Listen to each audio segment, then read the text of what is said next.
This build is like a hidden superpower. You look normal, then bam, crazy damage. The best part is, you can fight anywhere you like. Swing, block, bite, scratch, and when you feel like it, you can drop some crazy damage numbers. And no, this is not one of those super crazy post-game, late-game builds. Everything you see here can be put together just before the final mission. The chest piece is your first wild card. The Berserker Cuirass gives your melee attacks a huge boost whenever you use a relic. The catch is it makes you take more damage for a short duration, but we've got a workaround for that coming up. And on top of that, it gives you crazy stat boosts across the board. For the wrist and waist pieces, you've got some freedom. If you like using a shield a lot, the dragon scaled braces and girdle are perfect because every block and parry hurts the enemies around you. If you want some extra explosions in your melee attacks, the guiding light set can do that with some additional critical hits thrown in there just for fun. And if you want your combo finishers to hit like a truck, the Vidar set will do that for you. The best part is, you don't need to work hard to see big damage with this build. Just play the game however you want and the damage numbers will pour out. Now for the amulet, I suggest a full set of Niflheim and Vanaheim enchantments. They are some of the best all-round choices, but if you don't use your status effects that much, you can swap the Vanaheim set for a Svartalfheim set. Now, there are a few special enchantments that really make this build shine.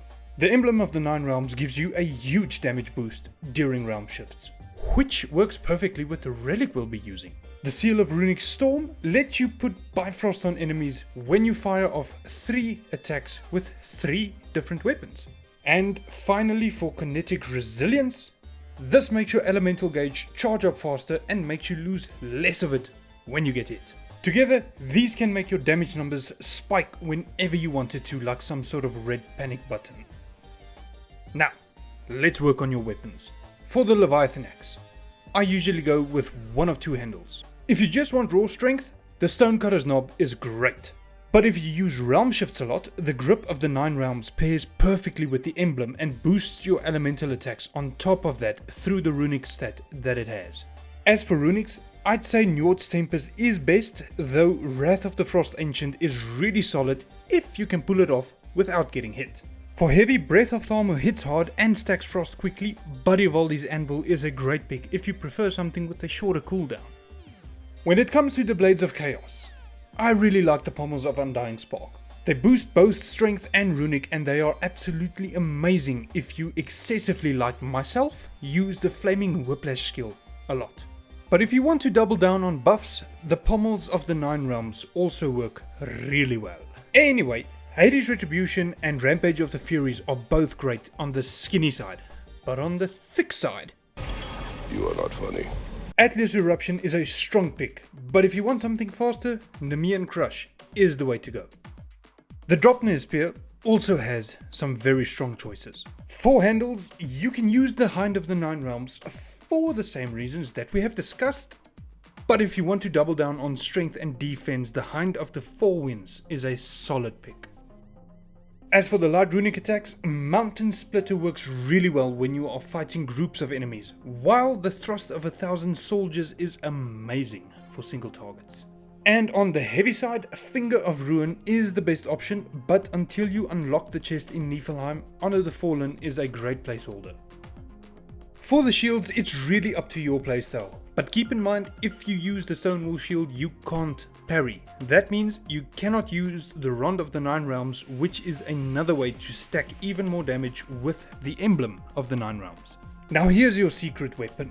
The Hilt of Hofud Relic slows down time for about 8 seconds, allowing you to drop a strong damage dealing combo of attacks. And you can actually get this at the same time you unlock the Emblem of the Nine Realms enchantment. And now that you can slow down time whenever the mood hits you, you can negate most of that extra damage you would have received from the Berserker Cuirass. I also don't know if I'm pronouncing Cuirass right, but just let me live in it. And when you combine this with all of your previous buffs, you can literally just sit back and watch a health bar evaporate. So how does this all come together? Pretty simple actually.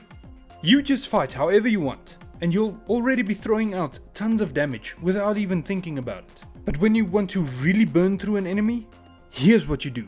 Build up a status effect like burn, switch over to your axe, pop your relic, activate permafrost if you've got it ready, and then just swing away you'll literally watch them shrink. It's almost criminal how easy this build makes the final mission, and honestly, if you upgrade it for very late game, it gets absolutely ridiculous. I am one of those people who always like to challenge myself to make a game feel easy without ever dropping the difficulty, and this build does exactly that. I tested everything you've seen here on the No Mercy difficulty and it worked beautifully. But seriously, there are even stronger upgrades for this in the very late game, like I mentioned, but I'll save that for another video. In the meantime, if you enjoyed this, leave a like, tell me your favorite build in the comments, and subscribe if you want more God of War Ragnarok guides. Until next time, stay safe and may God bless you all.